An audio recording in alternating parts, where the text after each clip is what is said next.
dans le cadre du programme de recherche gouvernance et régulation des réseaux sociaux. Cette discussion, c'est pas la première, un peu à chaud, sur une actualité qui a été médiatisée, sur laquelle on avait beaucoup de choses à dire, je pense, entre chercheurs. Et donc, l'idée, c'était de proposer un espace dans lequel on s'engage à rien, mais on lance beaucoup d'idées, on fait des critiques constructives, et puis on voit quelles conséquences on tire de ce rapport de la commission d'enquête sur les effets psychologiques de TikTok sur les mineurs, qui a été rendu largement public il y a à peu près 10 jours. Une commission qui a été présidée par le député Arthur Delaporte, avec Madame la députée Laure Miller comme rapporteur. Je remercie les collègues qui ont accepté un peu au pied levé, il y a littéralement quelques jours, de participer, mais je dois dire avec beaucoup d'enthousiasme, à cette discussion. Donc Thibaut Douville, Suzanne Vergnol et Sophie GL, qui nous rejoindra à midi. Et donc leur expertise croisée vont vraiment enrichir notre réflexion. Et puis, bien évidemment, n'hésitez pas à utiliser la fenêtre de discussion, y compris pendant qu'on est en train de parler entre nous, hein, pour nous interpeller, pour nous dire des choses. Et puis, il y aura une phase de discussion ouverte au public dans laquelle on se restreindra un peu. Alors, avant de donner la parole à tout le monde, je vais rappeler très brièvement quelques éléments de contexte concernant ce rapport. Donc, un rapport qui a été créé, enfin une commission, pardon, qui a été créée le 13 mars 2025 et qui avait pour mandat d'établir un diagnostic exhaustif des usages numériques des mineurs sur TikTok, ainsi que les effets psychologiques de ces usages. Des conclusions en deux tomes colossaux. TikTok est identifié comme l'une des plateformes les plus problématiques. On identifie une spécificité du modèle d'affaires TikTok, en cela que la plateforme générerait de la dépendance et du temps d'écran chez les mineurs. Les travaux de la commission ont inclus l'audition de plus d'une soixantaine d'experts, de nombreuses victimes, parents de victimes, également une consultation citoyenne qui a permis de recueillir plusieurs dizaines de milliers de témoignages de jeunes adolescents. Et le rapport établit ou confirme que TikTok expose les enfants et les jeunes à des contenus toxiques, dangereux et addictifs. L'algorithme de la plateforme, et donc tout ce que je suis en train de lire là, c'est ce qui est contenu dans le rapport, une version un peu synthétique. L'algorithme de la plateforme est décrit comme puissant et manipulateur, comme capable d'isoler les individus, de les enfermer, voire même de les détruire. L'algorithme, qui est beaucoup mentionné, promeut activement contenu néfaste, incitation au suicide, remise en cause des canons de beauté traditionnels, troubles des conduites alimentaires, désinformation médicale, violence, discrimination, sexisme et pédocriminalité. Enfin, il est indiqué que le modèle économique de TikTok, basé sur l'économie de l'attention, encourage véritablement la viralité des contenus extrêmes pour maximiser l'engagement et pour renforcer les revenus publicitaires, ce qui, évidemment, inciterait les dirigeants de TikTok à encourager la dépendance. Et la modération est présentée comme largement insuffisante, compte tenu en plus d'une opacité regrettable de l'entreprise en la matière. C'est la raison pour laquelle 43 recommandations sont effectuées. Alors évidemment, on n'aura pas l'occasion de passer à travers toutes ces recommandations, mais je pense qu'on s'attardera sur certaines d'entre elles. Pour celles qui ont été les plus marquantes, l'interdiction et le contrôle de l'âge, notamment pour les mineurs de moins de 15 ans, au niveau européen, idéalement, ou à défaut à l'échelle nationale. La mise en place d'outils de sécurisés, de préférence de vérification de l'âge. Une transformation de l'expérience numérique des mineurs, avec la remise en cause justement des algorithmes de recommandation. Différentes suggestions sont faites en matière de présentation, de design du feed pour toi, notamment le défilement infini des vidéos, un peu plus de pluralisme algorithmique, j'espère qu'on pourra y revenir, renforcer la modération des contenus, renforcer la responsabilité des plateformes, recadrer le fonctionnement des lives qui ont été particulièrement voilà, préjudiciables à un certain nombre d'individus jeunes et vulnérables de ces dernières années.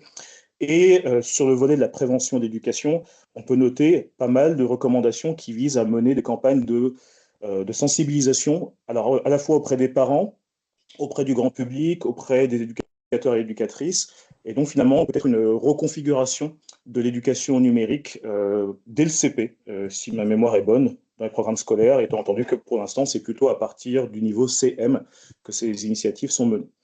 Donc voilà pour quelques éléments de contexte, évidemment, pour se rafraîchir un peu la mémoire.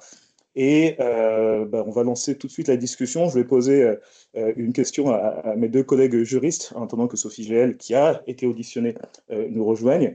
Et donc, au niveau de ces recommandations et constatations, qu'est-ce qui a le plus peut-être attiré votre attention? Qu'est-ce qui vous a le plus interpellé, que ce soit en bien ou en mal?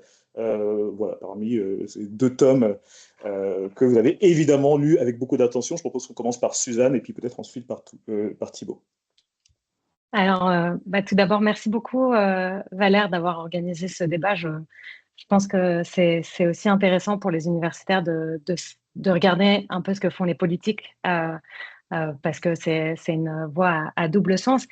J'aimerais, avant de rentrer dans le détail de mes observations, ou en tout cas de mes réactions par rapport à ce rapport, prendre un petit pas de côté et puis en fait se poser un petit peu la question de la place de nos parlementaires français notamment, dans l'environnement actuel et peut-être me questionner sur leur obligation d'exister dans un paysage médiatique compliqué. Alors, j'ai un petit peu regardé les chiffres. On a donc 577 députés, on a 348 sénateurs, donc à peu près 1000 parlementaires au niveau national. Au niveau européen, on a 81 eurodéputés et j'ai essayé de comparer ces chiffres à des assemblées parlementaires qui existaient en France auparavant. Et en fait, ces chiffres, ils sont en constante augmentation. Alors certes, on a de plus en plus de personnes en France, mais je me posais un petit peu la question de savoir, plus on a de représentants et plus ces personnes doivent exister dans un paysage médiatique restreint. J'ai le sentiment qu'on a quelques parlementaires qui ont du mal à trouver leur place et qui veulent exister d'une certaine façon médiatiquement parce que leur survie en dépend et c'est tout à fait logique. Mais voilà, je me suis un petit peu posé la question de tous ces rapports qui existent, qui sont prêts, qui sont préparés, quel est leur objectif, quelle est leur place et dans quel cycle de vie ils s'inscrivent. Je pense qu'avec avec vous deux et puis probablement avec notre collègue qui va nous rejoindre, les constats ils sont établis de longue date. On n'apprend pas grand-chose de nouveau pour ceux qui suivent le sujet. Et peut-être l'importance de ce travail parlementaire, c'est d'avoir mis en lumière dans le débat public quelque chose que nous, spécialistes, connaissons depuis longtemps. Et pour ça, je pense que c'est très bien. Je dirais aussi une autre limite, et je laisserai ensuite la parole à Thibaut pour qu'il puisse aussi formuler ses observations. Mais une autre limite, c'est probablement lié à la méthode qui est un peu inhérente au rapport parlementaire, mais qui est donc essentiellement basée sur des auditions. Ça a été rappelé, un nombre conséquent d'auditions, mais j'aimerais rappeler que nos collègues sociologues, par exemple, travaillent très durement pour avoir une bonne représentativité dans leurs données. Et je me pose la question de savoir s'il n'existe pas dans les personnes qui ont été auditionnées quelques biais. J'étais par exemple assez surprise de voir qu'il était discuté de la qualité de vie des modérateurs sans pour autant que notre collègue Antonio Casilli, qui fait un travail colossal sur ça, n'ait été auditionné. Donc là, je me pose la question des biais dans le choix des personnes auditionnées, d'autant plus important que le rapport parlementaire est particulièrement fondé sur ces témoignages. Donc là, voilà, je me suis un petit peu interrogée. J'étais peut-être un peu perplexe par rapport à cette méthode pour le rapport. Merci Suzanne, effectivement, le volume ne signifie pas la représentativité, on aura peut-être l'occasion d'y revenir, mais je passe d'abord la parole à Thibaut. Merci beaucoup Valère. Plaisir de retrouver Suzanne Vergnol et puis plaisir de pouvoir échanger à propos de ce rapport. Je pense que toutes les personnes qui s'intéressent aux réseaux sociaux, à l'encadrement, à la régulation des plateformes, voilà, ont prêté une grande attention à ce rapport, comme au rapport précédent hein, sur ces grands acteurs, avec une question qui revient sans cesse, c'est-à-dire comment encadrer leur fonctionnement, comment modérer les contenus, comment assurer un équilibre entre liberté d'expression et protection des personnes, en l'occurrence protection plutôt des mineurs, puisque c'est eux donc il est question essentiellement dans le rapport, avec peut-être trois remarques préalables. Alors j'entends un clavier qui bouge, je ne sais pas. Voilà. Trois remarques préalables. La première, c'est une remarque tenante au contexte, un petit peu dans le prolongement de ce qu'a dit Suzanne Vergnol, c'est-à-dire qu'on est en présence d'un acteur TikTok qui est une plateforme en ligne, une très grande plateforme en ligne, donc qui est soumise à la régulation de la Commission et non du législateur français, avec finalement un rapport d'information qui porte sur un acteur pour lequel les pouvoirs publics français n'ont plus la main en termes de régulation. Donc c'est un peu un paradoxe. C'est un paradoxe, moi, qui m'a surpris, mais on voit bien que derrière la question de l'encadrement des plateformes, il y a la question de la protection de la santé publique, de la protection des mineurs qui se pose, d'où la légitimité évidemment du législateur français, des parlementaires, de traiter de la question, puisque au-delà de l'aspect régulation, il y a les destinataires de services, les utilisateurs, dont l'épanouissement, dont le bien-être est en cause, et donc il est logique que le législateur français s'y intéresse. Ça, c'est la première remarque. Donc, une forme de paradoxe, un contexte européen et en même temps des conséquences très concrètes sur la vie, notamment des enfants. Deuxième remarque, c'est un rapport qui est consacré à TikTok, c'est-à-dire à un acteur parmi d'autres.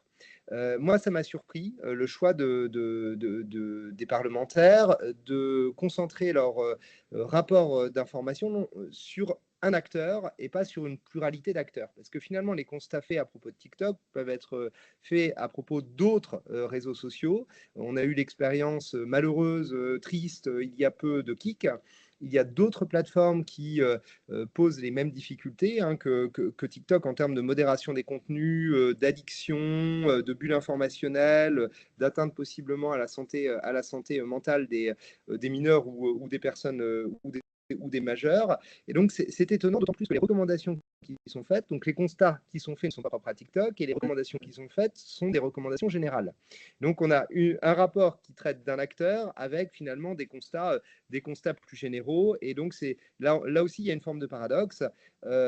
TikTok n'est pas le seul qui pose des problèmes en termes d'application de la régulation européenne et d'addiction en termes de contenu. Il suffit d'aller regarder les rapports un peu de transparence qui ont été publiés en application du DSA concernant les principaux réseaux sociaux.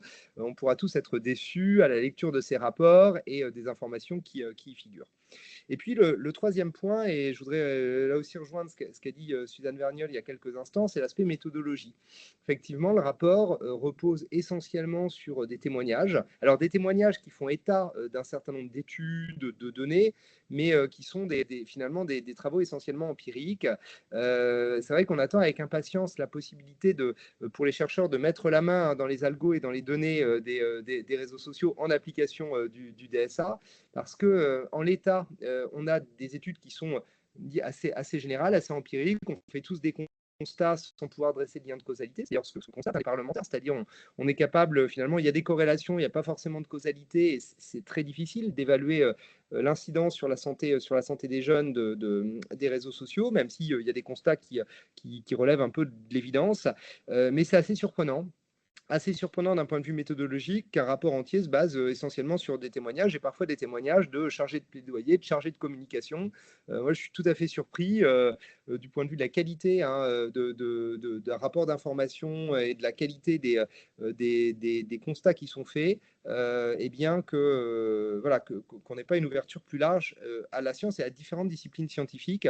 J'ai pas vu beaucoup d'informaticiens, notamment de spécialistes d'IA qui ont été entendus. J'aurais bien aimé que ce soit le cas, mais voilà, ça fait partie des constats. Donc 3 constats peut-être pour débuter. Ce qui a retenu mon attention, c'est que finalement, on n'apprend pas forcément grand-chose.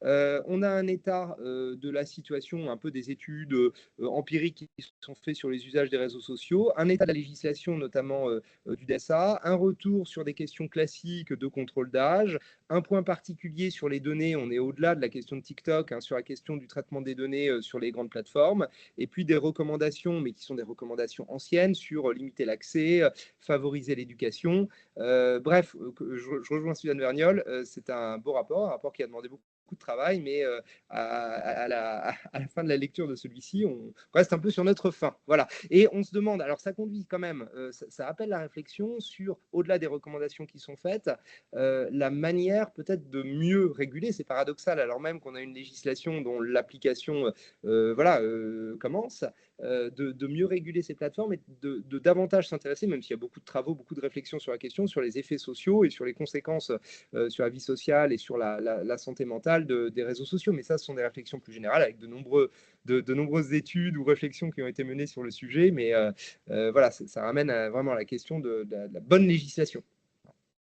Donc finalement, plusieurs points, si je rassemble un peu vos remarques qui sont convergentes, donc de l'utilité de produire un nouveau rapport sur des thématiques qui sont déjà connues et documentées, notamment par un certain nombre d'experts en France et à l'échelle internationale. C'est l'occasion peut-être de rappeler qu'effectivement, il y a déjà eu un rapport sénatorial publié en 2023 par la commission d'enquête sur l'utilisation du réseau social TikTok, son exploitation, ses données, sa stratégie d'influence. Alors, ce n'était pas le même angle d'attaque, mais certains des constats étaient déjà établis et d'ailleurs sont rappelés dans le rapport de 2025. La question de la méthodologie, effectivement, de la représentativité de certains secteurs disciplinaires, et puis peut-être aussi celle de l'opportunité pour des parlementaires français de s'atteler à cette tâche, alors que finalement, on sait que d'ailleurs qu'on est face à une très grande plateforme, c'est principalement la commission qui aura la main. Et peut-être que j'ajouterai juste une remarque, et je vois que Thibaut, vas-y, tu veux ajouter quelque chose? Ouais, non, c'est juste pour dire, mais pour ne pas. Voilà, c'était le cas dans nos discussions préalables pour préparer ce petit échange, c'est qu'il y a une portée symbolique qui est intéressante pour le coup, parce que on met dans le débat public, et je pense que c'est le vrai apport de ce rapport, la question de TikTok, ses usages, ses conséquences. Et je pense que ça, pour le coup, on franchit un peu une marche dans la diffusion vers le grand public de ces questions qui sont des questions plutôt d'experts jusqu'à présent. Et l'aspect symbolique est important, en fait. Bon, voilà, enfin, à mon sens. Oui, ben, c'est en fait, je me permets de référer ici notamment à la page 229 du rapport, où on décrit un peu cet effet de sidération des parents qui ne soupçonnaient pas véritablement ce qui se passait sur TikTok, qui en avaient peut-être une vision un peu biaisée. Bonjour Sophie, vous venez nous rejoindre. Ouais, qui avait peut-être une vision un peu biaisée et qui va se poser vraiment la question de ce qu'était TikTok. Je pense que la médiatisation du rapport présente un intérêt, aussi bien pour encourager les chercheurs à poursuivre leur recherche et mener les discussions que nous sommes en train de mener actuellement. Mais il est certain que se pose la question de l'établissement d'une commission d'enquête sur TikTok en particulier, au moment où l'on découvre qu'il existe tout un écosystème de réseaux sociaux, nous en parlions l'autre jour avec Thibaut Deauville, dont nous ne soupçonnons même pas l'existence, et qui présente parfois des modèles techniques de contenu aussi préjudiciable, voire plus préjudiciable que TikTok. Hein. On a décrit Kik comme étant la déchetterie de Twitch. Et donc, c'est vrai que ça nous amène à poser la question comment est-ce qu'on peut systématiser ces analyses. Alors, comme Sophie nous rejoint, alors Sophie, justement, j'étais en train de poser la question aux collègues du point qu'ils avaient particulièrement marqué dans le rapport ou dans la manière dont la commission a opéré. Donc, c'était un petit point de départ en quelques minutes. Et il y a une particularité, c'est que vous avez en plus été auditionné. Donc, vous avez vu en partie de l'intérieur de quelle manière le travail a été réalisé. Et donc, j'imagine que c'était d'autant plus intéressant pour vous de consulter le rapport une fois que ce travail de plusieurs mois a été réalisé. Donc, si vous deviez faire une ou deux remarques sur les points qui vous ont interpellé avec le recul, quels seraient-ils? Et merci d'être là, parce que je sais que votre emploi du temps aujourd'hui était très chargé, que vous êtes libéré pour être avec nous. Oui, c'est vrai, mais c'est précieux d'entendre, voilà, en dehors des, comment dire, des contraintes médiatiques ou politiques, d'entendre voilà, d'entendre des chercheurs se prononcer sur ces questions. Moi, deux choses. D'une part, je trouve quand même très intéressant que depuis ces dernières années, des chercheurs soient conviés de façon assez large à des commissions d'enquête. Je trouve que c'est plutôt un bon signe parce qu'on a plutôt l'impression d'un mépris souverain de la part des politiques ou de la haute fonction publique à l'égard de l'université. Et je trouve ça extrêmement intéressant que devant des sujets difficiles, complexes, eh bien, les politiques se tournent à nouveau, mais au bon sens du terme, hein, politique. Il y a beaucoup de gens il y a beaucoup de voilà, de populisme. C'est pas ça que je veux dire, mais je trouve que c'est voilà, une attitude intéressante que de voir que, alors c'est les politiques, c'est aussi les instances de régulation qui commencent à institutionnaliser des relations avec les chercheurs. Alors, ça ne va pas nous sortir tout de suite des grandes difficultés de la régulation, mais c'est un bon pas, je dirais. Voilà, c'est une bonne chose. Ensuite, il faut quand même savoir que, moi, c'est ce qui est apparu lors de la session à laquelle j'ai participé, c'est que ce rapport TikTok, en fait, il est né non pas d'une recherche, d'une rencontre, enfin de la lecture d'une recherche particulière, mais il est né, d'un documentaire journalistique d'Elisa Jadot, qui est quand même assez, comment dire, assez polémique, assez, voilà, que des chercheurs n'auraient pas, n'auraient pas produit de cette façon-là. Voilà. Et moi, je me suis retrouvée assez embarrassée de ce fait, parce que le rapport TikTok dénonce, enfin, la commission d'enquête dénonce la tendance au clash, à la polarisation, à la polémique, pour traiter de questions, enfin voilà, pour l'orientation du débat public. Et je trouve quand même que le rapport il souscrit également, c'est-à-dire est-ce qu'on est dans une telle bataille de l'attention que pour parler de sujets qui sont aussi présents que cela, c'est-à-dire les usages des réseaux sociaux numériques par les adolescents. Aujourd'hui, moi je mène avec un collègue et avec les CMEA, je mène des questionnaires, enfin des enquêtes chaque année sur le suivi des usages des adolescents, enfin par les adolescents des réseaux sociaux numériques. Chaque année, nous constatons une augmentation de ces usages, à la fois du nombre de comptes, on en est à compter un minimum de 7 comptes en moyenne ouverts par des adolescents qui ont 15-16 ans. Donc les problèmes tous les problèmes de santé mentale, de concentration, enfin bref, sont de plus en plus aigus.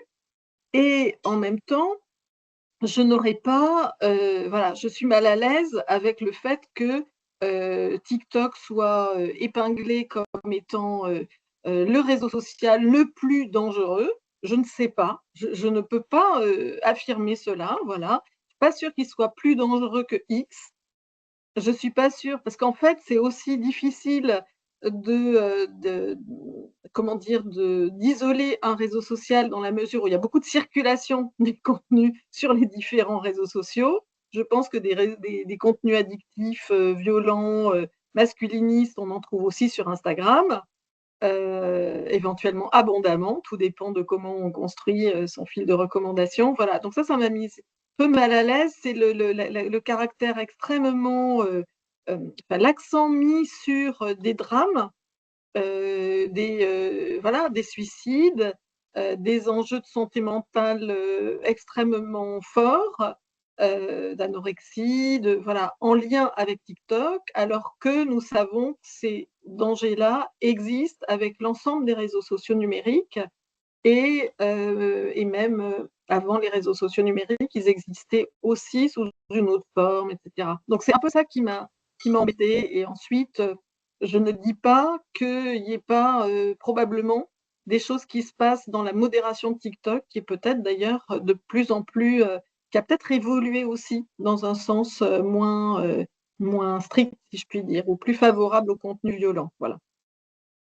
Merci beaucoup, et ça correspond, en tout cas ça s'aligne avec les remarques qui étaient faites juste avant votre connexion par Suzanne et par Thibaut, cette espèce enfin, une réflexion à mener sur le périmètre du travail de la commission, compte tenu du fait que TikTok bénéficie d'une espèce de notoriété en matière de préjudice. Et d'ailleurs, moi j'ai tendance à penser qu'il existe vraiment désormais une saga internationale TikTok, compte tenu du fait que là en ce moment est négociée la cession de la plateforme à des investisseurs américains sur le territoire US pour permettre le maintien de TikTok aux États-Unis. La plateforme est interdite dans un certain nombre d'États de par le monde, parfois depuis plusieurs années.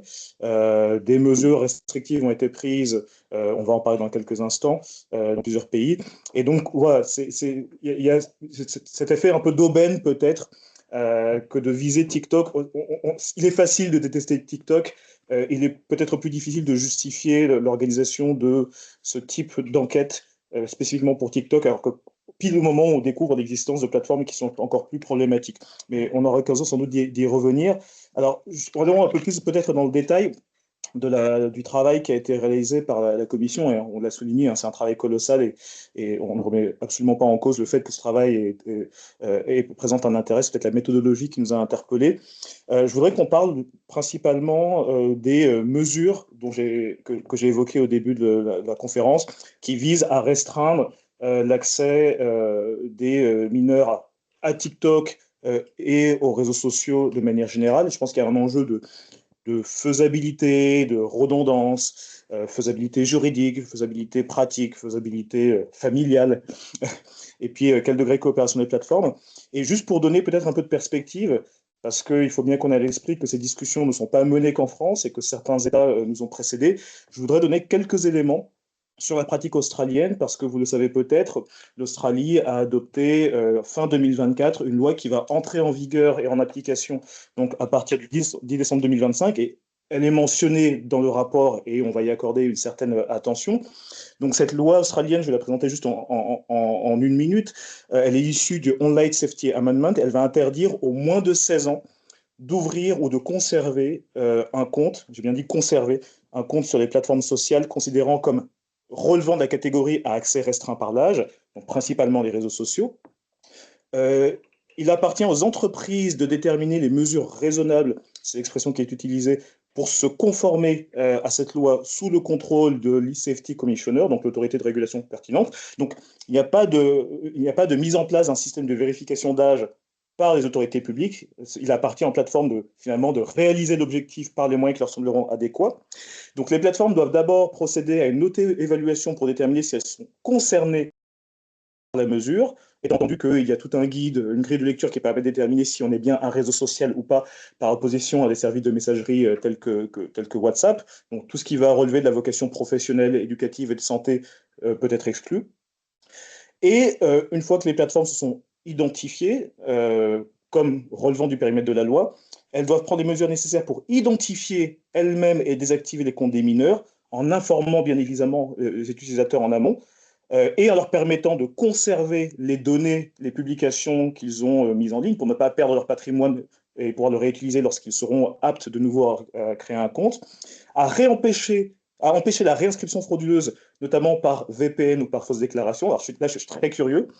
De permettre la mise en place de mécanismes de recours. Donc les plateformes doivent mettre en place des mécanismes de recours dans l'hypothèse où elles auraient désinscrit par erreur des personnes qui en fait étaient majeures. Donc ça risque d'être un travail colossal. Et le point le plus important, c'est que trois grandes méthodes, catégories de méthodes sont préconisées pour les plateformes pour permettre le contrôle de l'âge. Il s'agit soit de l'estimation, alors, il y a estimation, inférence ou vérification. Estimation, donc par analyse des traits physiques ou comportementaux, reconnaissance faciale ou vocale, soit par inférence, c'est-à-dire finalement par déduction à partir du comportement en ligne, des données, du comportement antérieur à la mise en place de la loi, les paramètres, la manière dont l'utilisateur a liké ou non certains contenus, ou finalement par vérification en comparant une date de naissance issue d'une source fiable comme un document officiel. Mais, et je m'arrêterai là, le point le plus important, c'est que la législation australienne exclut la possibilité que la vérification d'âge par fourniture d'une pièce d'identité soit le seul mécanisme de contrôle proposé aux utilisateurs. Donc, il faut absolument proposer des alternatives. Et donc, les entreprises du numérique qui opèrent sur le territoire australien devront, dès le 10 décembre, mettre en place l'un ou plusieurs de ces mécanismes. Je suis très curieux de voir comment ça va être mis en place de façon très concrète, et je suis très curieux aussi de savoir si ça peut être un peu inspiré nos législateurs et membres de la commission. Donc peut-être, j'aimerais bien avoir votre point de vue là-dessus.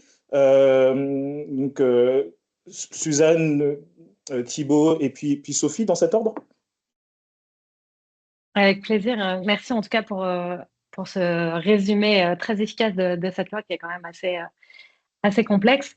Ce que je relèverais probablement, c'est le paradoxe qui existe dans le rapport, qui à mon sens mérite d'être un petit peu discuté et qui se transpose très bien à cette loi également. Le paradoxe, à mon sens, c'est que le rapport reconnaît que la loi est bonne, reconnaît que les principes qui ils sont issus du DSA et puis du RGPD sont tout à fait vont dans le bon sens, qui sont bons, mais il reconnaît que l'application de ces règles juridiques laisse à désirer. Et ce que je trouve intéressant, c'est de regarder que dans les recommandations du rapport, il est inscrit un certain nombre de nouvelles règles qu'il faudrait adopter, qu'on retrouve d'ailleurs d'une certaine façon dans les règles qui existent déjà, notamment les aspects un petit peu sur la possibilité de traiter des données à caractère personnel et par là même donc de pouvoir ouvrir un compte des réseaux sociaux qui est prévu par le RGPD mais qui n'est pas appliqué, ce qui est effectivement relevé dans le rapport. Et je trouve que ce paradoxe, il est assez intéressant et on pourrait parfaitement le transposer à cette loi, hein. On crée des nouvelles règles qui sont ambitieuses, très ambitieuses, mais qui sont quand même très complexes à mettre en application. Et alors, surtout, je trouve pour cette loi australienne qui a plusieurs méthodes, l'inférence, je trouve que je pense que des collègues plus techniques que moi pourraient en dire assez long, mais on a des personnes majeures qui vont avoir des comportements très immatures, et dans ce cas-là, on va pouvoir dire on va pouvoir inférer qu'ils ont un comportement de mineur, enfin, rien que de dire ça pose son nombre de problèmes. Donc, peut-être en un mot, l'idée, c'est quand même de se poser la question de la pertinence toujours bon, c'est le propre du législateur, hein, mais de toujours vouloir ajouter des nouvelles règles, alors même qu'on constate que les règles actuelles sont mal appliquées.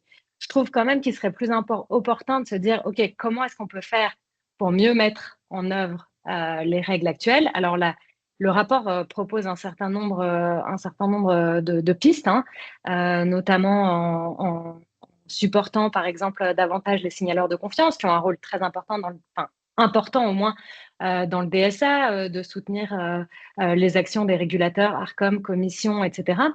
Mais je trouve que ça reste un petit peu comme on dit en anglais, wishful thinking, où on ne sait pas trop d'où va venir ces budgets, on ne sait pas trop comment est-ce qu'on va mettre en place ces éléments. C'est en fait là où je pense que le bas blesse dans ce rapport, c'est que au-delà du fait que c'est des constats qui sont globalement partagés, c'est quels sont les apports des recommandations et comment est-ce qu'on va pouvoir les mettre en œuvre, ces recommandations.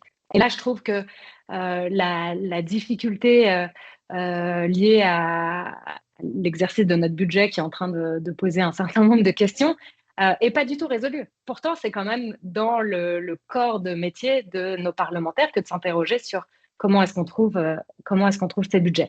Pour autant, je trouve que dans le rapport, les aspects plus en lien avec la sensibilisation et l'éducation et les propositions qui sont formulées dans ce sens sont évidemment intéressantes. Là encore, pas forcément très novatrices, mais intéressantes d'un point de vue diversité des moyens pour mettre en œuvre une machine juridique qui a des applications pratiques très, très concrètes. Merci beaucoup. Thibaut? Voilà, je branchais mon micro, désolé. Oui, alors je rejoins. Alors, ce sont des propos, je me disais à écouter Suzanne que je rejoins, ce sont des propos et on a une approche très finalement de juriste sur ces questions-là, alors que ce sont des questions plus globales. Alors, peut-être une remarque, quelques remarques en tant que juriste, et puis ensuite, ça fera la transition vers Sophie Gell, voilà, pour la fin de mes propos. Le contrôle d'âge sur les réseaux sociaux concernant les sites pornographiques devient un petit peu l'alpha et l'oméga de tout.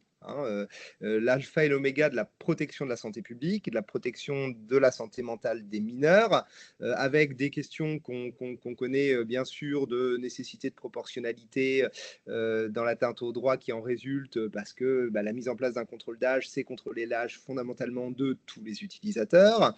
J'aime bien la loi australienne qui propose une pluralité de méthodes, c'est intéressant. Le cadre actuel pose un problème d'effectivité, j'y reviendrai pas. On a surtout un problème de détermination des modalités techniques du contrôle d'âge qui pose un problème institutionnel de détermination de l'autorité compétente.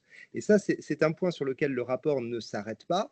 Mais moi, j'ai bien du mal à savoir, quand on combine RGPD d'un côté, qui nous dit article 7, marge d'appréciation pour les États membres pour déterminer à partir de quand on a une majorité, l'objectif étant d'assurer l'autonomie d'ailleurs, hein, le seuil d'âge, c'est assurer l'autonomie des mineurs de plus de 15 ans qui ont une capacité naturelle à conclure, enfin à donner leur consentement à l'utilisation de réseaux sociaux. L'objectif du RGPD, ce n'est pas un objectif de protection. Hein, l'objectif, c'est un objectif d'émancipation. La protection se fait par la reconnaissance d'un droit à l'effacement spécifique. C'est ça dans la logique du RGPD. Hein, le seuil d'âge de 13 à 16 ans qui est proposé. Avec finalement une marge d'appréciation uniquement sur le seuil d'âge, mais pas sur les moyens, qui sont laissés aux responsables de traitement. L'article 28 du DSA qui oblige les plateformes en ligne, pas seulement les très grandes plateformes, toutes les plateformes en ligne à prendre en compte la protection des mineurs, avec article 28, compétences des autorités nationales pour les plateformes en ligne, très grandes plateformes, compétences de la Commission, mais la Commission a la possibilité d'adopter des lignes directrices qu'elle a fait concernant la protection des mineurs. Ah ben oui, mais ce qui veut dire que si on regarde les choses à travers le prisme du DSA, que les États membres n'ont pas la possibilité de fixer des mesures techniques de contrôle d'âge. En réalité, ces mesures vont résulter du contrôle opéré par, le caractère satisfaisant des mesures va résulter du contrôle opéré par les autorités nationales ou par la Commission. Enfin, on est dans une situation quand même très complexe. Et puis, à côté de ça, des initiatives du législateur interne, je pense au contrôle d'âge pour les sites porno, des initiatives internes qui posent des difficultés de conformité au droit de l'Union. On a eu, je crois que c'était hier ou avant-hier, hein, les conclusions de l'avocat général Spunard sur la question préjudicielle concernant le contrôle d'âge des sites porno version 2020, qui n'évoque pas directement la question, enfin, qui pose le principe, selon lui, de l'application de la directive commerce électronique et de la directive service de médias audiovisuels et donc de la règle du pays d'origine et de ses dérogations, mais qui n'évoque pas la question de la mise en œuvre des dérogations à la loi du pays d'origine qui permettrait l'introduction par les États membres d'une mesure de contrôle d'âge. J'espère que vous m'avez suivi, c'est d'une complexité affolante. Et donc, indépendamment de la question de la mise en œuvre, enfin la question de l'effectivité du contrôle d'âge se pose, la question de la définition des modalités, la question de savoir qui est compétent pour définir les modalités se pose. Alors on se dit, bah oui, mais ce sont les plateformes, c'est aux plateformes de le faire, hein, c'est un élément de leur compliance et de la vérification de leur conformité au DSA. On pourrait estimer que les plateformes ont vocation à proposer des solutions. Moi, je trouve intéressant la question de l'inférence. Je ne sais pas si vous avez vu dans l'actualité très récente, Sam Altman, à propos de ChatGPT, propose d'utiliser l'inférence comme élément de détermination de ce qu'un utilisateur est adulte ou est mineur. Donc finalement, c'est une solution qui est promue. Mais alors, ça suppose de laisser les utilisateurs utiliser un peu le réseau social pour savoir quels sont les contenus qui sont préférés. Et en fonction des types de contenus, de l'intérêt, des centres d'intérêt des individus, eh bien, on va ainsi les classer. Moi, je me pose deux questions techniques. On se dit que l'accès des mineurs aux réseaux sociaux se fait par les téléphones portables essentiellement. On a quand même un fournisseur d'accès à Internet qui possiblement connaît l'âge de l'utilisateur. On sait, même si on a une souscription par les parents, on aurait la possibilité de savoir qui sera l'utilisateur d'un téléphone portable. Bah, c'est un moyen de savoir si une personne est majeure ou mineure, donc c'est déjà un élément intéressant. Et puis le deuxième point, le rapport occulte complètement, et c'est assez étonnant, la construction d'un cadre européen en matière de services de confiance, en matière d'identification électronique, la mise en œuvre prochaine des portefeuilles européens d'identité numérique qui permettront aux individus d'établir vous savez, zero proof knowledge au niveau de l'âge notamment, savoir si une personne, non pas sa date de naissance, mais savoir si elle est majeure ou mineure. Tout cet aspect-là est occulté. C'est assez dommage parce que c'est un moyen qui possiblement pourrait être assez efficace, protectrice des libertés et en même temps qui permettrait de rendre effectives ces mesures de contrôle d'âge. Et donc, c'est assez étonnant que d'un point de vue technique, on n'ait pas envisagé finalement des solutions un petit peu novatrices au-delà de il faut appliquer des mesures de contrôle d'âge et c'est l'alpha et l'oméga de la protection des mineurs. Et puis, dernière chose, avant de laisser la parole à Sophie Gell, moi, je me pose la question, mais alors je me pose la question en tant que parent aussi à la lecture du rapport de cette commission d'enquête, c'est la place des parents. Parce qu'on dit qu'il faut éduquer les enfants en CP. Alors, je ne sais pas si beaucoup d'enfants en CP, alors ils sont confrontés au téléphone portable, c'est certain, mais si à 6 ans, ils sont confrontés aux réseaux sociaux, je pense qu'ils seront confrontés déjà à leur socialisation à l'école, ce qui est déjà pas une mince affaire. Et je me pose la question simplement de la responsabilité individuelle des parents et du contrôle que les parents peuvent exercer et exercent sur les usages, notamment des téléphones portables sur les mineurs de moins de 15 ans. C'est une réflexion totalement naïve et idiote, mais qui dépasse mes compétences de juriste. Mais je voulais tendre la perche à Sophie dans la foulée. Voilà, je me tais. Ça tombe bien parce qu'en plus, c'est la question additionnelle que je voulais poser à Sophie. Donc, merci d'avoir facilité la transition. Et donc, Sophie, je vous donne la parole justement pour cette dimension qui est d'ailleurs abordée dans les débats australiens que j'ai suivis un peu, à savoir de l'autodétermination familiale, de la capacité du législateur à intervenir absolument dans la sphère d'intimité familiale, et puis du fait tout simplement que les adolescents australiens iront sur les navigateurs pour accéder à des contenus sans se connecter, parce qu'il est toujours possible d'accéder à certains contenus sans se connecter, étant entendu que le téléphone portable, le smartphone n'est pas l'alpha et l'oméga de la connexion en service de réseaux sociaux. Mais voilà, c'était un point d'ajout, je vous donne la parole. Merci beaucoup pour vos éclairages juridiques et pour le fait que vous avez souligné l'ampleur voilà, des paradoxes, voire des contradictions dans lesquelles les pouvoirs publics se trouvent. Moi, sur l'exemple australien, comment dire, ces décisions d'interdiction, pour moi, elles me posent un problème en tant que sociologue, je dirais, elles me posent un problème énorme. C'est comment on peut envisager d'interdire radicalement des pratiques qui sont extrêmement banalisées, parce que TikTok n'est pas la plateforme la plus utilisée, mais voilà, encore une fois, je vous disais, on en est à 7 comptes à 15-16 ans, et je ne dis pas que ce soit bien, et je ne dis pas que ça soit aidant, voilà. Mais en même temps, c'est aussi des plateformes, et si on le voit d'un point de vue juridique, c'est des choses qu'on développe aussi avec mes collègues Tania Petlin et Inès Delaville. C'est aussi que ces plateformes, elles permettent, et c'est pour ça qu'elles ont du succès, elles permettent la concrétisation de droits culturels des adolescents. Et les droits des adolescents, la Convention internationale des droits de l'enfant, c'est bien qu'à la fois, il faut protéger les mineurs des vulnérabilités, des risques, des contenus violents, addictifs, sexuels, etc. Mais en même temps, ils ont un droit à l'expression, en même temps, ils ont un droit à l'information, en même temps, ils ont un droit au divertissement, et ces plateformes leur permettent de concrétiser ces droits d'une manière qui n'a pas été, à un niveau qui n'a pas été le cas pour les autres médias. Je veux dire, si les adolescents adorent les réseaux sociaux numériques, c'est aussi parce que la télévision alors la radio, c'est encore un autre problème, mais la télévision, en tout cas, ne s'est pas beaucoup intéressée à eux parce que son modèle économique est beaucoup moins, est moins adapté aussi à des cibles plus fines, on va dire. Et donc, du coup, c'est quand même très problématique que de nourrir l'acceptation aussi d'une interdiction radicale comme celle-là. Ensuite, c'est pour ça que moi, j'étais plus intéressée par les positions un peu plus mitigées du président, qui consistent à dire il faut identifier les mineurs, et pourquoi pas effectivement par des méthodes moins invasives, comme l'accès par le smartphone, par exemple, pourquoi pas, et que ça puisse entraîner un statut de mineur qui permettrait une plus grande protection. Alors, on sait bien que c'est déjà ce qui se passe d'une certaine façon, c'est-à-dire que les mineurs qui se déclarent mineurs vont avoir accès sur un certain nombre de plateformes, notamment sur Instagram, en principe à des contenus plus modérés, mais ils ne le font pas alors que ça serait leur intérêt. Voilà, ils ne le font pas alors que ça serait leur intérêt. Donc déjà, on pourrait aussi utiliser cette solution-là, qui est de dire il faut inciter les mineurs à se faire reconnaître comme mineurs, et ils ne le font pas parfois. C'est des associations de protection de l'enfance qui me l'avaient dit, parfois parce que les parents se disent que s'ils se font reconnaître, s'ils s'inscrivent en tant que mineurs, on va dire au-delà de 13 ans, ils risquent d'être davantage la proie de pédocriminels. Et pour une part, il y a l'idée que si on ne se déclare pas comme mineur, on est plus protégé. Bon, ce qui n'est pas vrai, mais voilà.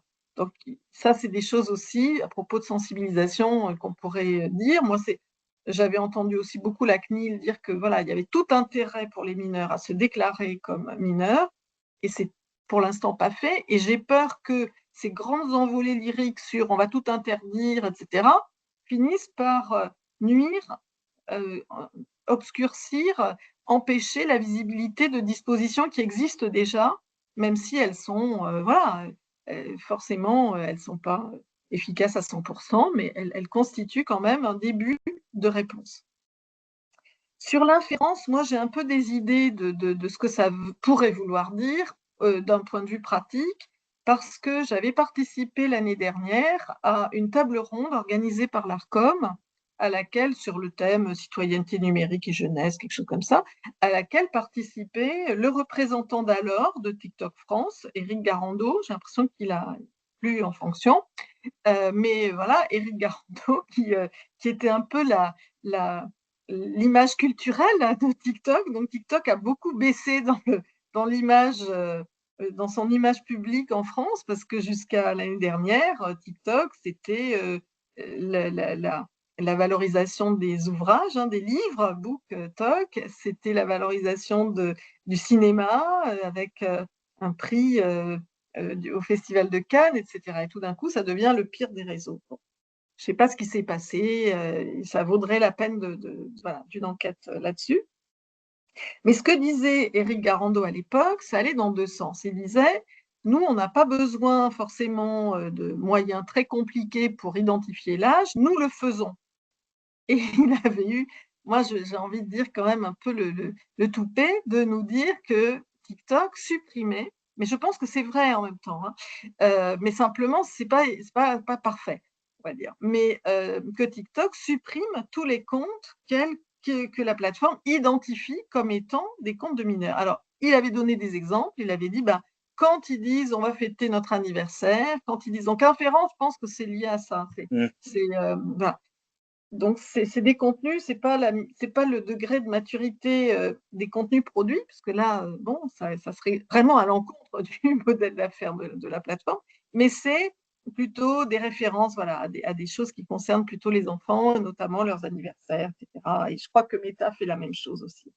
Est-ce que c'est suffisant? Apparemment non. D'autant plus, moi, c'est ce qui me préoccupe du point de vue des droits des jeunes, c'est que quand la plateforme supprime des comptes, et nous avons eu dans le projet Ado Privacy aussi des témoignages de cela, elle n'explique pas pourquoi. Elle supprime et les jeunes disent on m'a supprimé mon compte, mais ils ne savent pas, on ne leur a pas dit, parce que voilà. Donc ça, on espère qu'avec le DSA, ça va changer. C'est un peu aussi l'objectif de Enumine, c'est d'essayer de voir si les comportements des plateformes sont modifiés depuis l'entrée en vigueur du DSA, notamment pour les questions de signalement, mais aussi de droit à l'effacement, etc.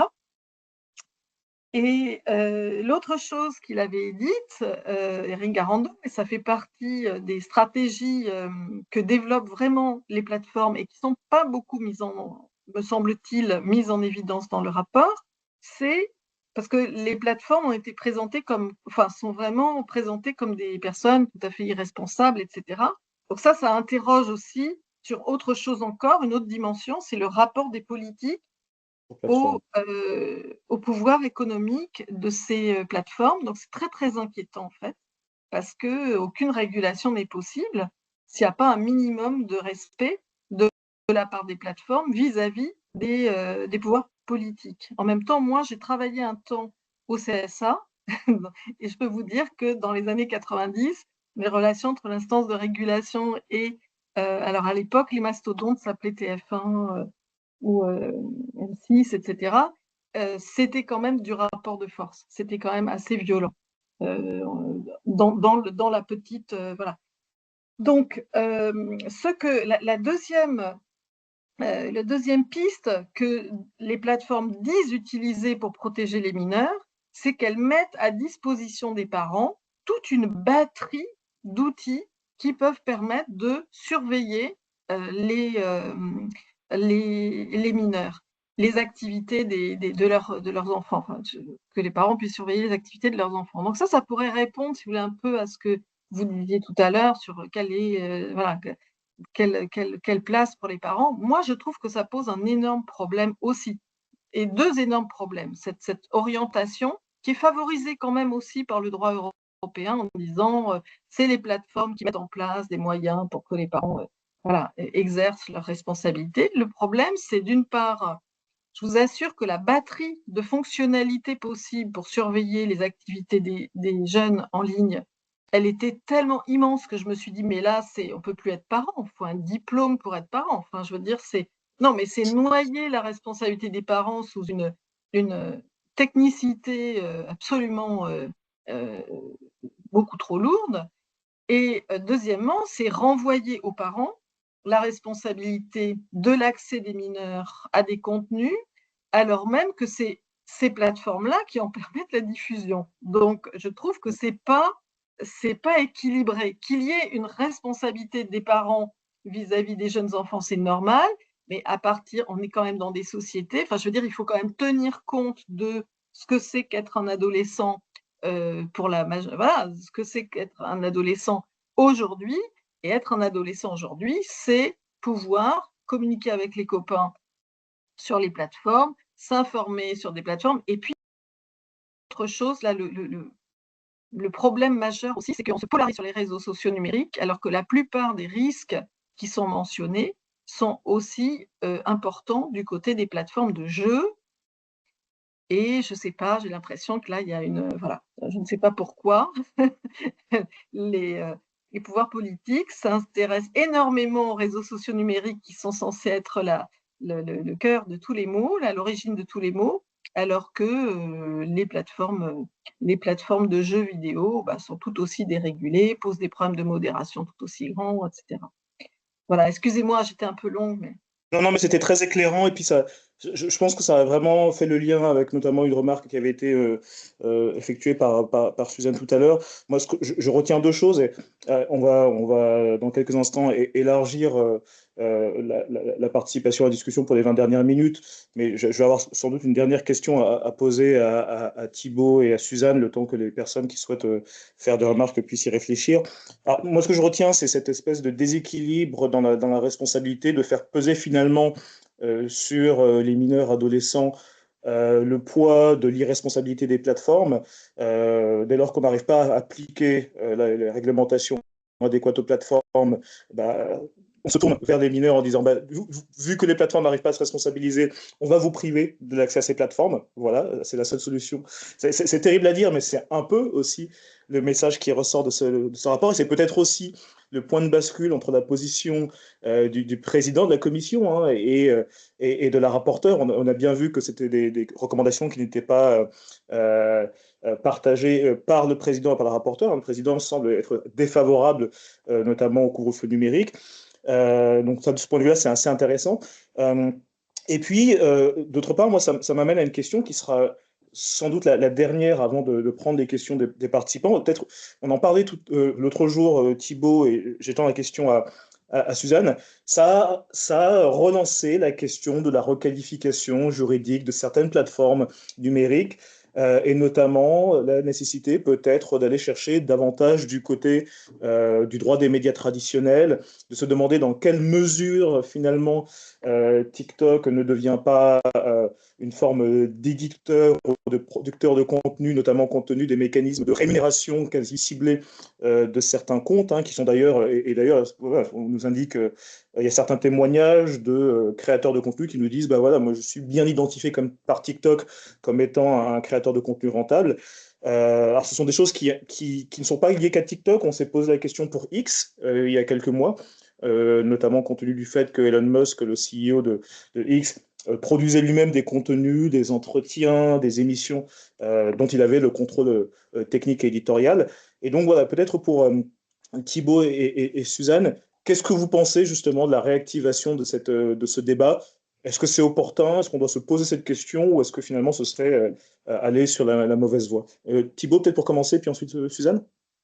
Bon, un mot, Valère, effectivement, je pense à ton collègue, je ne sais pas s'il est en ligne, Basile Darmois, parce que c'est, voilà, qui a Il est eu... là, il est caché, mais il est en ligne. Bon, s'il est, je le salue au passage, qui a soutenu une thèse qui, justement, inciter à rediscuter cette question de la qualification des plateformes. C'est vrai que depuis 30 ans maintenant, quasiment aux États-Unis, et puis 25 ans en droit de l'Union et un petit peu moins en France, il est acquis que finalement les hébergeurs n'ont pas de rôle actif sur les contenus, et donc qu'ils bénéficient d'un régime de responsabilité atténué, qui leur est plus favorable, l'objectif étant de favoriser leur développement initialement et de protéger la liberté d'expression. C'est vrai qu'on peut se poser la question, moi je m'interroge sur notamment en cas de rémunération des contenus ou d'action ou de propagation des contenus de certains comptes, de savoir si on ne peut pas caractériser la connaissance du caractère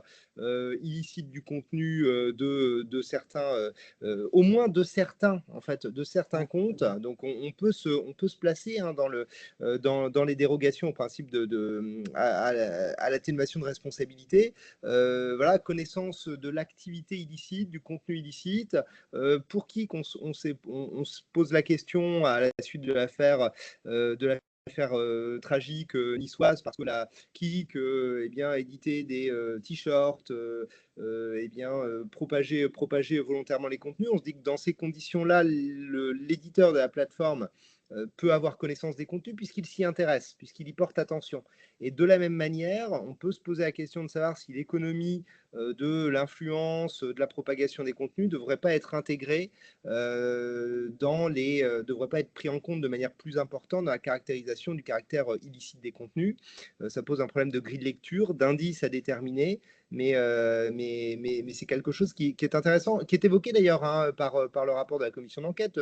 Il se repose la question de savoir s'il ne faudrait pas faire évoluer globalement la qualification de la plateforme, c'est-à-dire ils ont une approche plus générale, mais ponctuellement, en tout cas, c'est quelque chose qui est intéressant. Et ça incite aussi à se poser la question de savoir quelle peut être la place, parce qu'on on serait sur de l'intervention plus particulière, au cas particulier, hein, de savoir quelle pourrait être l'intervention soit des autorités de soit du juge judiciaire, peut-être une plus grande intervention dans le cadre de la régulation des plateformes et des contenus.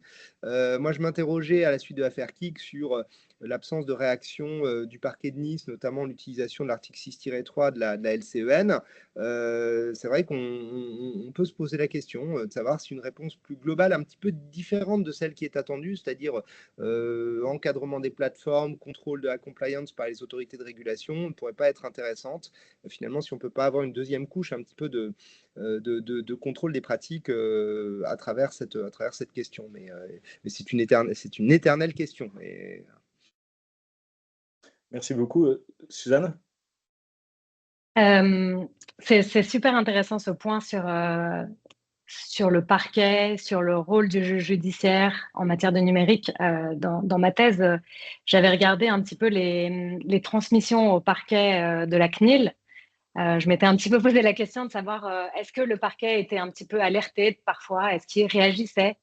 Et on a effectivement le sentiment qu'au niveau du juge judiciaire, il y a un petit peu une mise à l'écart de tout ce qui touche au numérique. Alors peut-être un petit peu moins en droit du travail, parce qu'on a quand même pas mal de décisions, notamment en application commune du droit des données à caractère personnel et du droit du travail. Là, on a quand même pas mal de décisions, mais de manière un petit peu générale, faut pas oublier quand même que la Constitution confie au juge judiciaire le soin de protéger les libertés individuelles. Et c'est vrai que pour moi, alors peut-être que j'ai un prisme, hein, mais pour moi, les libertés en ligne participent aux libertés individuelles. Et je suis assez surprise de constater effectivement ce désintérêt qui perdure depuis des décennies. En réalité, c'est pas récent, de la part du juge judiciaire pour ces sujets en lien avec le numérique. Et peut-être pour répondre un peu plus à la question qui est posée, ce débat, cette friction entre éditeurs, hébergeurs, c'est un débat qui est récurrent, voilà, à partir du moment où, même avant le choix des législateurs de dire en fait on va créer ce statut d'hébergeur pour favoriser le développement du commerce électronique, etc., il y avait des décisions qui allaient en sens inverse, etc. Donc il y a ce débat qui existe depuis longtemps, et je pense qu'on peut continuer de discuter de ce débat, mais Moi, je voudrais surtout regarder ce qui est prévu par le droit actuel, notamment en matière de transparence algorithmique, de voir les mesures qui sont prévues dans le DSA et à quel point ces mesures ne sont pas appliquées. Le Pérenne, dans une des auditions qu'il a faites justement dans le rapport, dit que ça fait plus d'un an que TikTok les emmène avec différentes demandes, préciser, apporter des éléments, alors même qu'on sait que l'algorithme de TikTok est changé au quotidien. Et donc, ils n'ont toujours pas eu accès aux données, alors même que dans le DSA, c'est quand même quelque chose qui est prévu.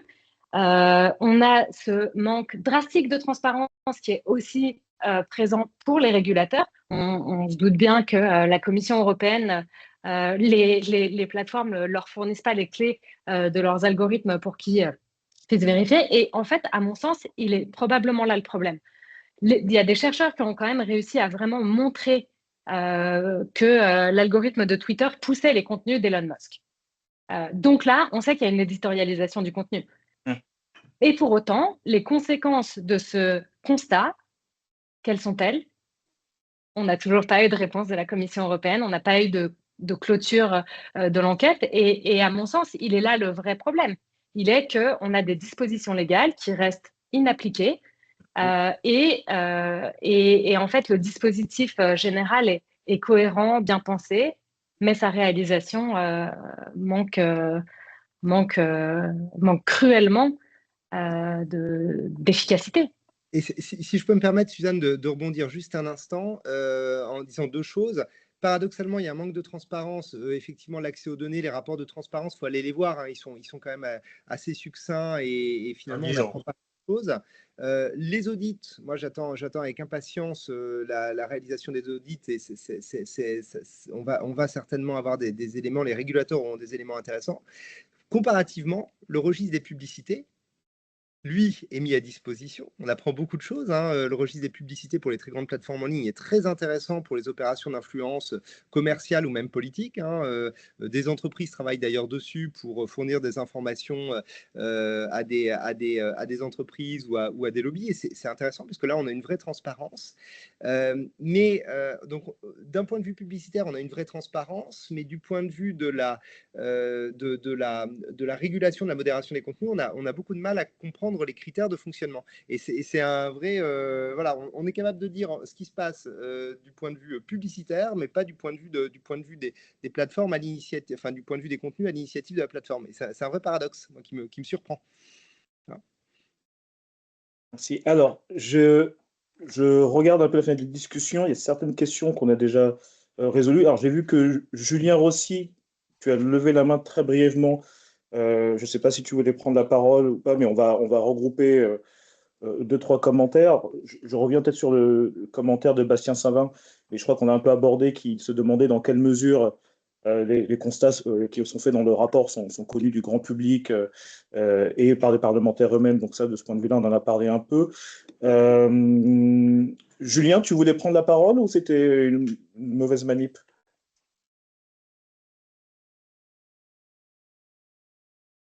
Prononce-toi maintenant ou tais-toi à tout jamais. Non, bah, il a dû partir. Sinon, j'ai vu la main de David Sebego qui était activée aussi. Oui, je voudrais poser une question. Je vous en prie. Et je voudrais tout d'abord vous remercier pour vos interventions enrichissantes. Et ma question est la suivante, c'est concernant la régulation de l'accès des mineurs aux réseaux sociaux. Je voudrais savoir, est-ce que la France a véritablement une marge de manœuvre en ce qui concerne la régulation de l'accès des mineurs aux réseaux sociaux? Et je voudrais m'appuyer particulièrement sur la question de la loi du 7 juillet 2023 visant à instaurer une majorité numérique. Et nous voyons que cette loi en question n'a pas reçu l'aval de la Commission européenne et car n'étant pas en conformité avec le règlement sur les services numériques. Et donc, je voudrais savoir, est-ce que vraiment les États ont une marge de manœuvre en ce qui concerne une interdiction absolue vraiment, ce qui concerne l'accès des mineurs aux réseaux sociaux? Merci. Alors, on va prendre deux ou trois questions d'un coup. Bastien, allez-y. Julien il a réglé aussi son problème technique. Alors Julien, si c'est plus rapide à l'oral, vas-y peut-être.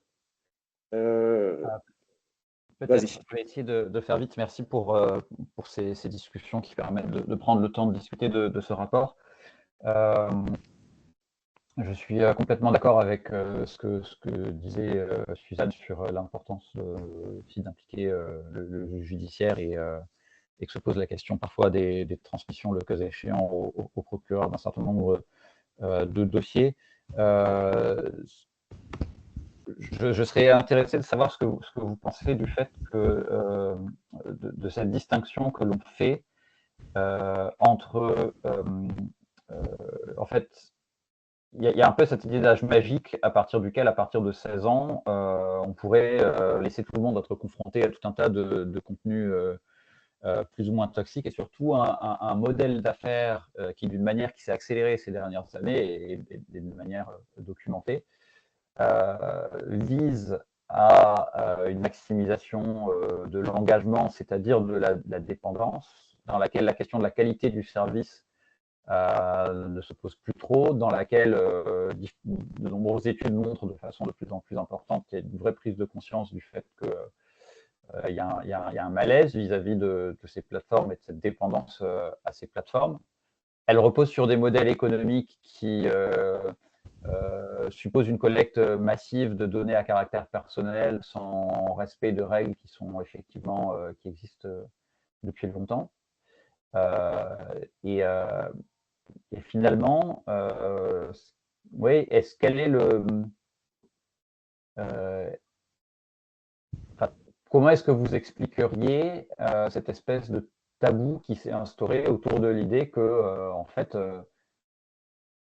en l'état actuel du droit, il y aurait largement probablement de quoi interdire un grand nombre de ces plateformes, mais que ça semble aujourd'hui être un tabou qui fait que du coup, il y a plein de nouvelles règles qui sont inventées, qui seront à nouveau pas appliquées, mais il y a comme ça donne l'impression d'une tentative d'essayer de gagner du temps finalement. Donc, on va adopter on va faire adopter de nouvelles règles. Bon, elles ne seront pas appliquées, mais dans 2 ans, on se retrouve et puis on va à nouveau dire qu'il y a des manques et puis on va faire adopter des nouveaux textes et puis eux-mêmes ne seront pas appliqués. Enfin, ouais. Je ne sais pas quel est le. Pour les gens qui ont été auditionnés ou qui avaient discuté avec aussi un certain nombre de régulateurs, est-ce que c'est des choses dont ils ont conscience? Est-ce qu'ils s'expriment un peu à ce sujet? Merci Julien. Alors on va juste, Thibaut, juste une seconde, prendre très brièvement la question de Bastien Savin et puis ensuite on va faire un tour de réponse. On va commencer peut-être justement par Thibaut et Sophie qui sont les plus contraints en termes de départ imminent. Donc Bastien, s'il vous plaît, votre question, si vous en avez une. Oui, simplement c'était pour revenir sur le commentaire de Madame Vergnol sur les dispositions du DSA qui restent encore appliquées et les enquêtes de la commission qui n'aboutissent pas. J'ai l'impression qu'on avait beaucoup d'espoir dans les articles 34, 35, spécifiquement parce qu'en fait ils sont très larges et donc en fait ils permettent d'inclure une large palette de comportements. Sauf que cette indéfinition des obligations, elle se retourne un peu contre nous parce que les plateformes, elles viennent négocier la moindre virgule, qu'est-ce que ça implique concrètement pour eux, quelle est leur marge de manœuvre dans la détermination des mesures précises qui permettent de répondre à ces articles. Et je trouve que le rapport est en réalité plus les lignes directrices qui ont été publiées, alors même si c'est des lignes directrices pour l'article 28 et pas pour 34-35, mais par la Commission, elles ont ce mérite d'aller vers des obligations claires. Les paramètres, par défaut, pour les mineurs, doivent être protecteurs et ils ne peuvent pas être modifiés. Il n'y a pas de modération algorithmique pour les mineurs, etc. Et en fait, ma simple question est, est-ce que toutes ces obligations-là, au-delà d'être des lignes directrices, ça ne devrait pas être des obligations contraignantes qui ne sont pas laissées au choix des plateformes dans leur application? Merci beaucoup. Alors, je crois qu'il y a des questions pour les trois, mais qui sont quasiment des sujets de thèse. Et merci beaucoup pour la présentation, c'était très intéressant comme d'habitude. Alors, je propose de commencer par Thibaut, qui doit vraiment nous quitter. Peut-être juste une remarque. C'est c'est le problème du système de gestion des risques. Hein, vous venez de le souligner. Il y a dès lors qu'on a une privatisation de la liberté d'expression et qu'on veut faire peser la responsabilité de la modération des contenus sur les plateformes, on pose un cadre souple et non seulement les régulateurs ont bien du mal à déterminer le périmètre exact de ce qu'ils attendent, et les plateformes tentent de jouer aussi la montre et de contribuer à définir ce qu'est un bon système de gestion des risques. Donc évidemment, ça pose un problème d'effectivité. Et puis pour le contrôle d'âge, et je m'arrêterai juste là, et la loi visant à instaurer une majorité numérique, c'est la même discussion que pour les autres dispositifs de contrôle d'âge. Hein. C'est un problème à la fois de conformité au droit de l'Union. L'article 6-7 de la LCEN pose un problème de conformité au droit de l'Union, un problème d'effectivité, mais finalement c'est classique. C'était bonne volonté, mais problème d'application. Et une dernière remarque, pourquoi 15 ans? Je rejoins 15 ans parce que je pense qu'on a raisonné depuis le départ par rapport au droit pénal, mais pourquoi 15, pourquoi pas 18? Et quid de la protection des majeurs aussi qui ont une altération de leurs facultés ou qui sont plus sensibles psychologiquement à certains contenus? Enfin, la question ne concerne pas que les mineurs de moins de 15 ans. Merci beaucoup Thibaut. Sophie, je vous donne la parole ensuite. Alors peut-être notamment sur cette question des fameux 15 ans, comme je sais que vous devez partir dans pas longtemps. Oui, c'est gentil. Merci beaucoup Valère, merci beaucoup à tous et toutes pour vos éclairages. Moi, c'est vrai que en vous entendant, puis aussi en entendant la remarque de Julien, je me dis, c'est vrai que dans un sens, on a l'impression que les mineurs là sont mis en avant pour oublier l'ensemble des autres problèmes. Et en fait, ça ne fait que rajouter un problème supplémentaire. Donc moi, je suis bien sûr défenseuse des droits des enfants et de la protection des mineurs, c'est pas ça, mais c'est vrai qu'on a l'impression d'une instrumentalisation finalement de la question des risques vécus par les mineurs pour amoindrir la responsabilité des plateformes vis-à-vis de l'ensemble de leur public.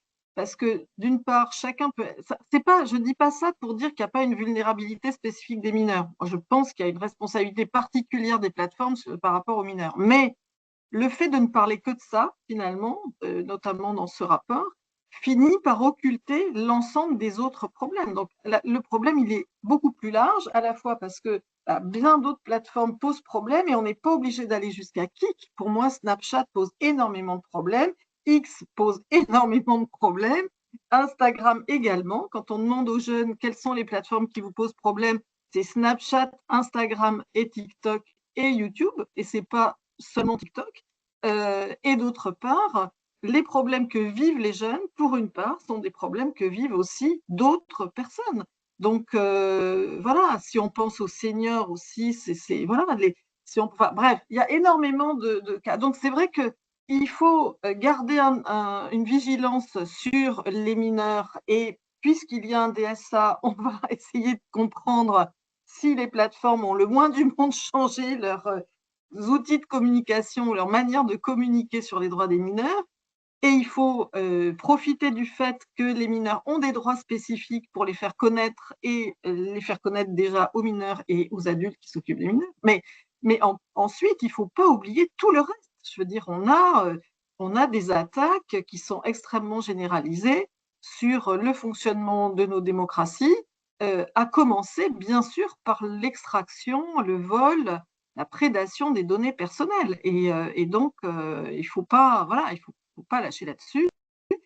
Et on n'en a pas parlé, c'est très bien, mais comme c'est ma conclusion, je jette un petit mot là-dessus, c'est qu'avec les IA génératives, les problèmes ne font que s'accroître. Voilà. Donc on nous fait croire que ce serait un nouveau modèle, une révolution. Non, non, on est dans la même lignée avec des problèmes qui vont être accrus par le fait aussi qu'on a des discours d'accompagnement qui jettent un voile sur le fonctionnement de ces plateformes, et qui sont exactement pour une part, exactement de même nature: prédation des données personnelles, atteinte à l'intimité, sans prévenir ni les jeunes ni les autres, etc.